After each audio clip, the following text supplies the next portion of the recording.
Abalandeli bomholi Operation Dudula uNhlanhla Lux Dlamini batholane phezulu nabakwasidlodlo ngaphandle kwekamu lamaphoyisa iJohannesburg Central bephoqa ukuba akhululwe.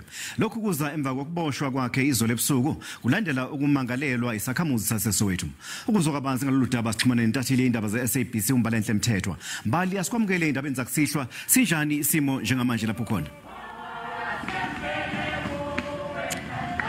Thank you very much, Vusi. Uma nje ungabuka nje isimo nje emva kwami uzobona ukuthi kukhona abalandeli abasasele beqhubeka ngokubhikisha bethi bafuna ukuthi mhlambe akhishwe yena umholi lo owedudula uNhlanhla Lux.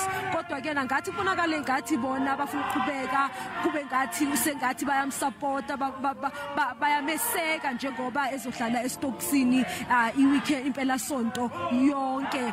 Uzokhumbula ukuthi kuthena ngehora lesihlanu namhlanje kwaba khona udushe osukayo phakathi kwabalandeli kanye namaphoyisa ngenkathi bembona yena umholi wabo uNhlanhla Lux Dlamini kungathi uyaphuma bese base bacabanga ukuthi uyakhululwa kanti ngaleso sikhathi bekuyileso sikhathi ebengena esechargewe ngamaphoyisa bebuya echarge office lapho bembeke khona icala elifana nokuthi njengoku breaking and entry phecelezi ngesingisi kodwa leli kusho ukuthi ugcekeza kahlehlena kodwa amanye wezinsolo lezi abambophele zona kodwa futhi namanye futhi sisazophinde futhi sizwe ngawe sikhulumile futhi naye ummeli wakhe washo ukuthi amaphoyisa aphinde futhi ayazama aphinde futhi acabange ukuthi aphinde futhi amthwese icala le-intimidation emva kokuthi isakhamuzi sase Dobsonville sibekelelo cala sikhale ngokuthi abalandeli baleli qembu leli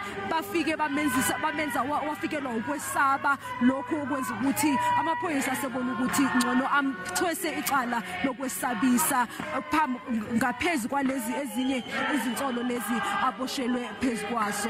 It's back to you in studio. Asibonge kakhulu Abalandeli mthethwa mbukeli wesipikela eseGoli. Kanti ke ngaseqaleni kosuku umholi weOperation Dudula uNhlanhla Lux Dlamini bekufanele avele enkantolo yamanje yaseRoadport ukuzofaka isicelo sebail namhlanje.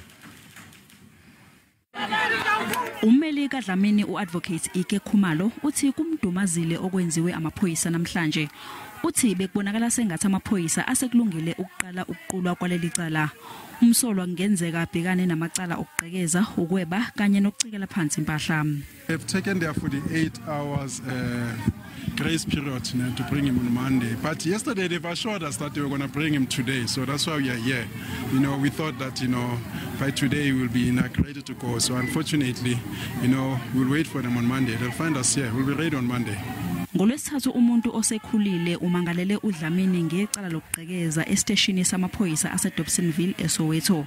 Lo owesilisa kuthiwa ushawe amalungu eDudula abemsola ngokushushumbisa idakamizwa. Dudula, they are not legal practitioners. All they do, they call the police. If the police, I'm not saying they didn't get a search warrant. If they didn't get a search warrant, that cannot be placed on the door of Dudula. Dudula goes to the police and says we want to do a search warrant. Like as honorable citizens, we've seen somebody selling drugs. Here he is. Come, let's go together. Bekunembhikisho ngaphandle kwesteshi samaphoyisa iJohannesburg Central nalapho kugcinwe khona uDlamini.